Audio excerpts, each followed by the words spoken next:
আজকে আমার শ্রী শ্রী অনুকূলচন্দ্র ঠাকুরের আলোচনা পূজ্যপাদ বাবায়দার আদেশে পূজনীয় বক্তৃতা কর্মীদের উদ্দেশ্যে নিম্নোক্ত বক্তব্য পেশ করলেন।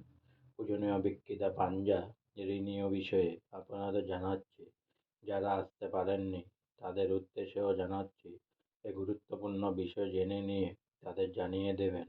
আমরা সকল পাঞ্জাধারী কর্মী, ইষ্টের কাজে আমরা নির্বাচিত মানুষ।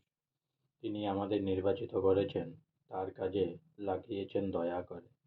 আমাদের নিজেদের চলা বলা করা যদি নিয়ন্ত্রিত না হয়, তার ঈপ্সিত না হয়, এলোমেলো হয়, অসঙ্গত হয়, কাজের ক্ষেত্রে অনেক অসুবিধা সৃষ্টি হয়। এ ধরনের কাজকর্ম পারিপার্শ্বিকেরও অসুবিধা সৃষ্টি করে।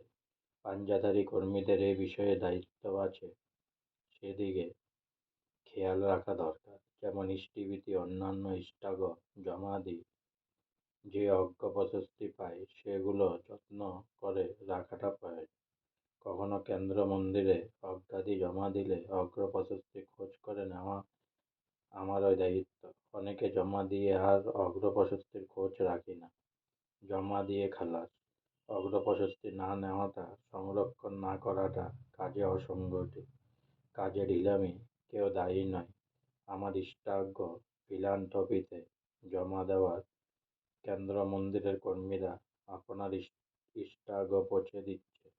অর্ঘ্য-প্রশস্তি সংগ্রহ করে নেওয়া আমার দায়িত্ব, এগুলো তার আশীর্বাদ। নিজের কাজে জমা রাখবেন। আপনারা কর্মীরা পাঞ্জা রিনিউয়ের সময় এখানে এলেন, দেখা গেল উৎসব অর্ঘ্য জমা নেই, কিংবা ইষ্টভীতি 2 মাসের কম জমা আছে, বা দীক্ষা প্রণামী জমা হয়নি। এগুলো সময় মতো জমা দিয়ে অর্ঘ্য-প্রশস্তি নিজের কাছে জমা রাখা প্রত্যেক কর্মীর কর্তব্য। কম্পিউটার তো একটা মেশিন। আমার নিজের কাছে যদি আমি ত্রুটিহীন থাকি, নিজের যদি কোনো ত্রুটি না থাকে, তাহলে কেউ আমাকে আটকাতে পারবে না। পাঞ্জা রিনিউয়ের সময় আরও কত অসঙ্গতি ধরা পড়ে। দীর্ঘদিন রিনিউ না করে পাঞ্জা বহন করা ঠিক না। যতক্ষণ মেয়াদ, সেই সময়ের মধ্যে রিনিউ করা কর্তব্য। শারীরিক অসুবিধার জন্য হয়তো সময়ে আসতে পারলাম না, তখন যথাস্থানে যথাসময়ে অবগত করানো কর্তব্য। যখন ইচ্ছা রিনিউয়ের জন্য এলাম, তা ঠিক নয়। হয়তো কোনো দিন অফিস বন্ধ, আর এসে বলছি আজই রিনিউ করে দিন। এভাবে অন্যের কাজে অসুবিধা সৃষ্টি করা ঠিক, তার প্রতিষ্ঠা করা, তার স্বার্থ রক্ষা করা, আমাদের একমাত্র কর্তব্য, একমাত্র ধর্ম। এর বাইরে কোনো কাজ নেই। সব দিক হিসেব করে চলবেন। অতঃপর পূজনীয় বক্তৃতা বক্তব্যটি হিন্দিতে বলে দিলেন। আজকে আমার শ্রী শ্রী অনুকূলচন্দ্র ঠাকুরের আলোচনা এখানেই সমাপ্ত হলো।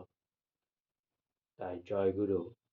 আমার গুরু ভাই বোনেরা, অনেক অনেক সাবস্ক্রাইব করুন আমার চ্যানেলটি, অনেক অনেক লাইক করুন। জয় গুরু।